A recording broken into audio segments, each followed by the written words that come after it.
Senior year felt like a runway you were supposed to sprint down without tripping.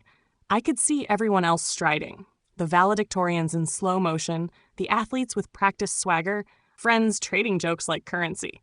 Me? I was the kid who kept a steady C average, the reliable midline nobody wrote papers about. No detentions, no suspensions, no drama on my permanent record. If school were a skateboard ramp, I was the kid who rode straight across. Not dangerous, not daring, just there until the bell rang.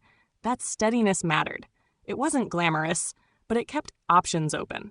College applications don't need poetry. They need transcripts that say you show up. My family didn't hound me about getting straight A's, but they expected competence. Showing up, doing the work, not making life harder for anyone. I worked part-time a few evenings so I could pay for gas and the occasional pizza.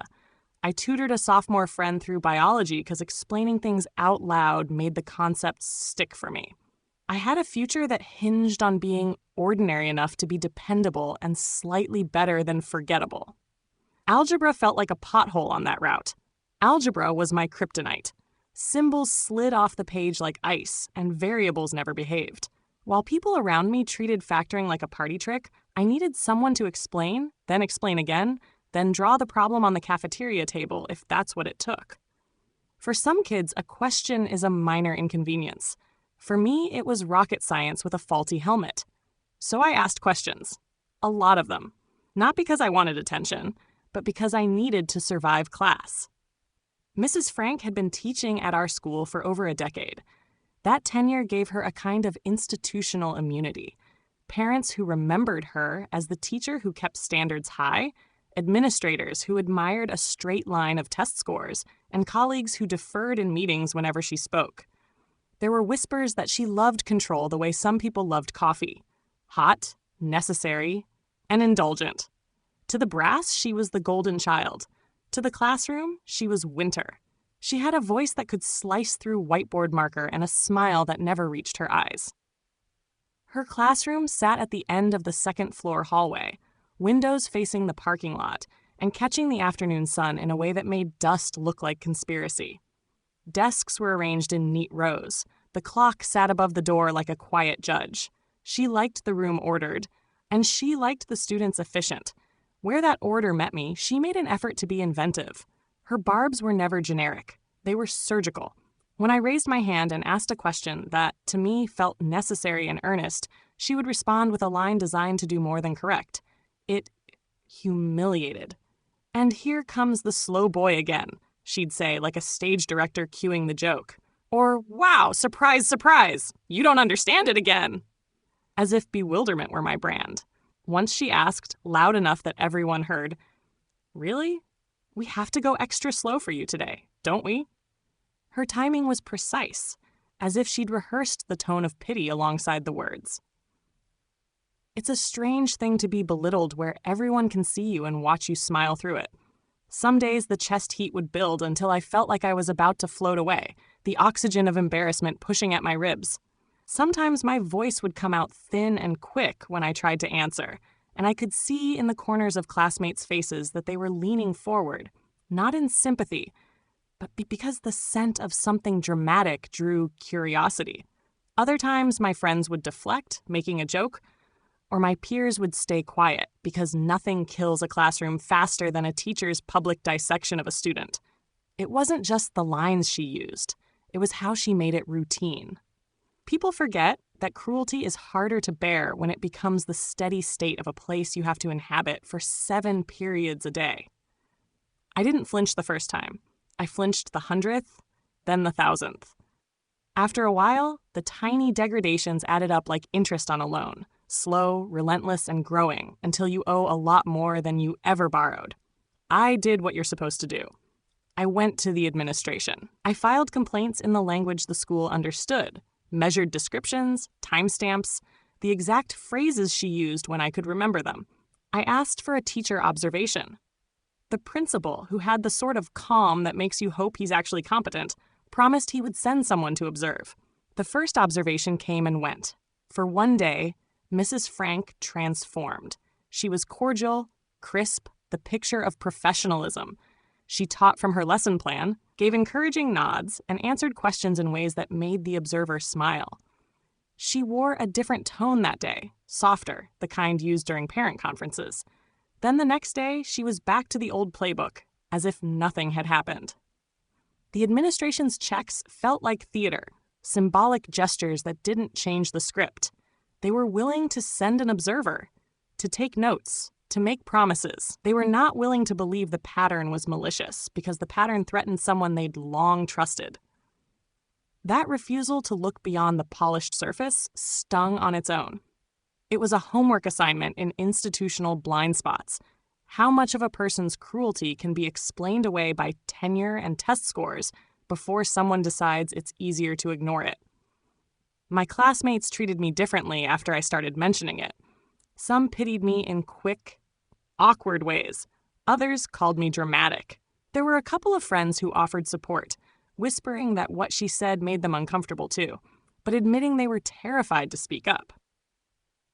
There's a logic to silence in school, the cost-benefit analysis of social capital, a calculus I wasn't taught and still haven't mastered. Being singled out by a teacher can look like a student problem to people who don't see the private burrs and glances. At night, I would try to do my homework. The algebra book stared back like a riddle with a smirk. I started timing my commute to avoid walking past her classroom door. I arranged my schedule so that I would be in other teachers' rooms as often as possible. The stakes were not just grades.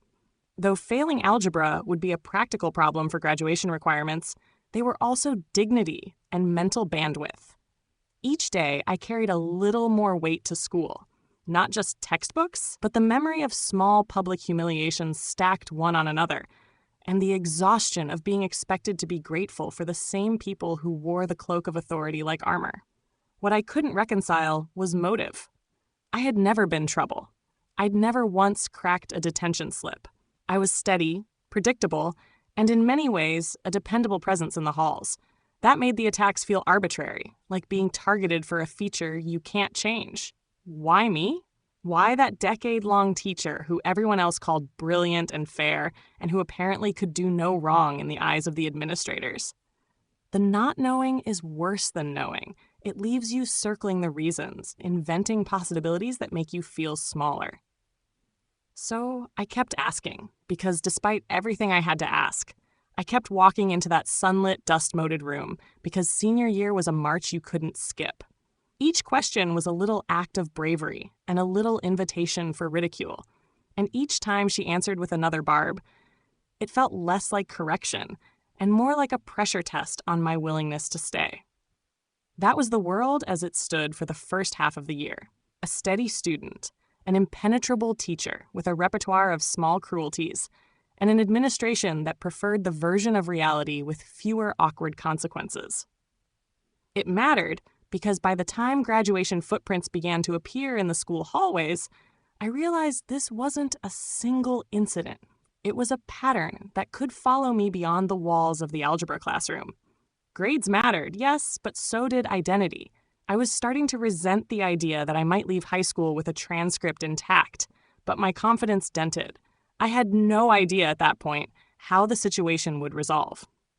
What I did know was that some things had a threshold, a point where endurance stops being enough, where the ledger of small injustices tips and demands a different kind of accounting. I didn't know what form that accounting would take. I only knew I couldn't keep shrinking around someone else's contempt and call it surviving. Half the year is a weird thing to measure when you're counting indignities. They accumulate slowly, then all at once they feel enormous. I reached a point where the ledger in my head no longer balanced. The pages were full of lines like public humiliation and dismissed question, and there was nothing left to do but change the accounting method. I walked into a Radio Shack on a gray weekday afternoon because that store still smelled like batteries and cheap plastic and the kind of innocence older stores keep like a secret. I bought a small digital voice recorder. Nothing cinematic, a rectangle of black plastic with a little red dot that felt like permission to do something I'd been thinking about for months. I tucked it into the sleeve of my sweater, the kind of sleeve that made it easy to angle toward the teacher. It was nothing like planting a spy in the ceiling. It was more pedestrian, more human. Me, a device, and the classroom as witness. Recording felt like rebellion and documentation all at once. I was careful about where I put it, angled so it picked up a voice from where I sat without being obvious. I learned the rhythms, the sigh before a cutting line, the breath that announced a prepared put-down, the way she would slow her cadence when she'd chosen a phrase meant to sting. Sometimes I provoked a little, not because I wanted to be difficult, but because I had to give the tape something to prove. I would ask the kinds of honest, scattershot questions I had always asked. Sometimes I would use a timid tone or stumble over my words to draw out the reaction. Call it a test. Call it insurance. I kept a list of dates and times in my notebook so the sound bites would line up with when they happened. Putting those recordings together later felt a little like editing a slow-motion replay. Every insult lined up against the next until the pattern was undeniable.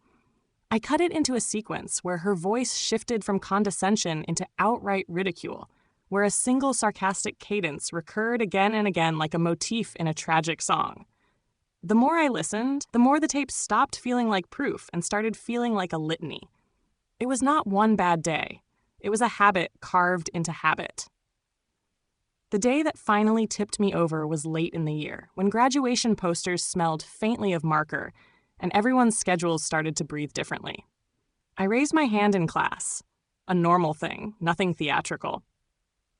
And I asked a question that, in my head, was a practical step in understanding the problem on the board. Her answer has been burned into my memory, the cadence, the precise cruelty of it. She said, word for word, "I've been teaching here for over 10 years, and that was the single dumbest question I've ever heard from anyone's mouth." The room didn't respond, except with the soft rustle of notebooks and a few nervous laughs that sounded embarrassed when you listened. She moved on with the lesson as if she had merely closed an unimportant parenthesis. I packed my things quietly, walked out under that clock that hangs above the door like an impartial god, and dismissed myself to the nurse. Being legally old enough to sign my own dismissal felt like a small mercy. I left through the lobby doors into a late afternoon that tasted like metal and pavement and possibility.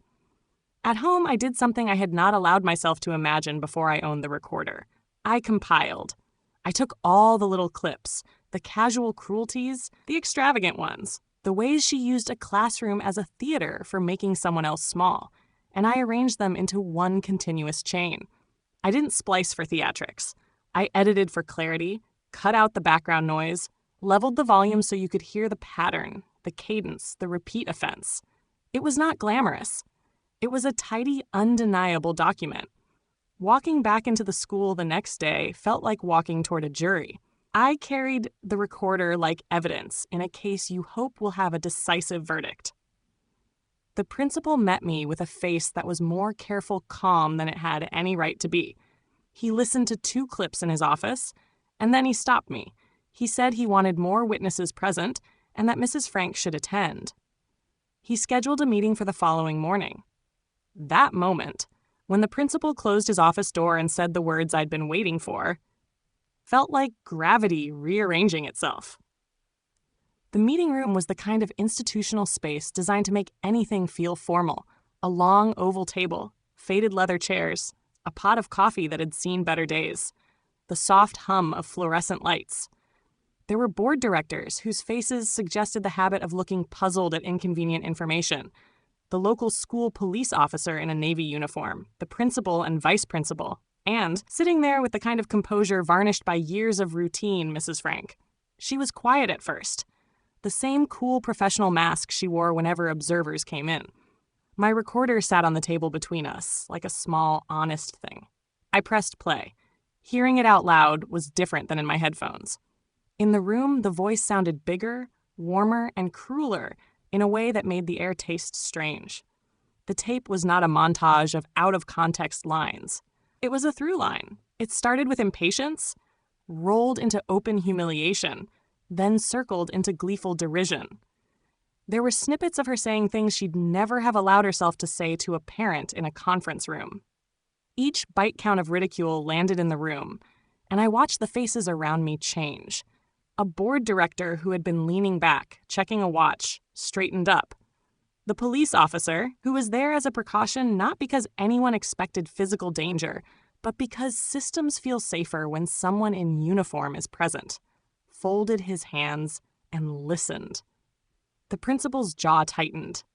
The vice principal's notebook stopped capturing notes and started capturing a stillness. Some of the administrators were speechless in the way people are speechless when a trusted narrative collapses in front of them.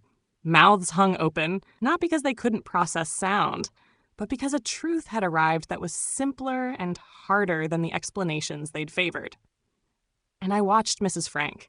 Her posture, practiced and rigid at first, slowly dissolved. It is a strange thing to observe a performance unmake itself. The same person who had used curated disdain like a tool now looked smaller in a room that had been given the facts to measure her against. Her face flushed in a way that had nothing to do with anger and everything to do with the recognition that a life built in part on a private set of jokes does not weather exposure well. I remember the way her fingers found the hem of her sleeve, the glance she sent to the door as if escape might still be possible. The confident cadence she had worn like armor in class faltered and then broke. There were minutes of silence after the last clip ended. The kind of silence that projects the future like an image on a screen. One of the board members cleared his throat as if his throat had been in the movie and he'd been waiting for his cue. The principal looked at me, then at the group, and said exactly what you would want a person in his position to say. I think we have heard everything we need to. Thank you. He was measured and final. He did not need to say fired. The room knew the outcome in the way the air shifted. They walked Mrs. Frank out. I did not try to gloat. There was nothing performative to gain in following someone down a corridor in triumph. I waited in the meeting room until the doors closed, and then I was quietly dismissed. Quiet dismissal felt strange after the sound of the tape. Outside, the hallway smelled like vinyl and cleaning solution and the banal things that make institutions steady. She passed me in the doorway on the way out. Our eyes found each other. Her eyes were wet. Mine smiled in a way I had practiced in the mirror when I studied what satisfaction looked like on me. It was not a pretty smile. It was an honest one. Returning to class the next week felt like returning to a town square after a parade. The news had moved faster than anyone could officially release it. Kids who had seen her as a fixture, unmovable, natural authority, were reprocessing that certainty. Friends who had whispered sympathy were now louder, their congratulations awkward and bright. Teachers who had moved through the rumor mill cast certain glances in my direction, like small favors paid back. People called me a saint. A few older students clapped on the sidewalk with the theatricality of ritual acknowledgement. I accepted the small courtesies because it felt like a salve. Hugs, jokes, someone buying me a soda from the vending machine with a conspiratorial nod. The social ledger finally had a credit entry big enough to matter. The school moved quickly to manage the fallout. Board meetings were convened to address policy. Administrators walked the line between damage control and basic accountability. If there was a practical lesson in all of this, it was ugly and simple. Institutions that prefer narratives to hard evidence will sometimes berate the person with the problem until the problem produces incontrovertible proof. Once the tape existed, the narrative could not hold. The long-term effects on her career are less satisfying in the way you expect revenge to be. I heard she struggled to find work in nearby districts, that her professional network thinned, that her reputation in the area did not recover easily. Those were not things I planned with malice. They were the consequences of a culture that protects some people until evidence forces transparency. In that sense, the recordings were not vengeance as much as they were correction. The school could no longer pretend everything was fine. Even with the formal justice served, I learned that satisfaction is not a simple currency. There was an initial rush, brief, crystalline, that felt like the peak of a hill. Later, a quieter thing settled in, a relief that I no longer carried the daily anticipation of being belittled, accompanied by a complicated frisson of empathy that surprised me. I had never wanted someone to suffer. only to stop making a small part of my life a small battleground every day. Seeing a person who had weaponized a classroom become vulnerable did not give me glee as much as it gave me closure. The school changed in small ways after that. Teachers who had seen silence as a form of safety started to realize that silence is sometimes complicity. People who had been used to deflecting their discomfort learned that speaking up can alter outcomes. Those changes were small and slow, but real. The moral chord that struck at the end of the whole thing was not theatrical. It was the mundane kind of justice that comes when a pattern is exposed and a place decides it will not return to pretending. I kept the recorder for a while, not as a trophy, but as a reminder of what ordinary persistence can do. It reminded me that systems can be nudged by single, stubborn acts, and that sometimes the only leverage you have is the evidence you gather and the courage to use it. I also learned to be careful with the pleasure of being proven right. There is a thin line between vindication and largesse in recounting someone's downfall. When I look back, the glory of that moment is still there. The tape playing in a room of people whose job had been to look after students, the slow collapse of a performance that had been harmful to others, and the small, private smile I allowed myself when our eyes met in the doorway. The public result was definitive. The private lesson was steadier. Sometimes justice is not a cinematic finale, but a quiet correction that lets you go back to algebra with less fear. The bell kept ringing. People kept moving through the halls. Life went on, a little fairer than before.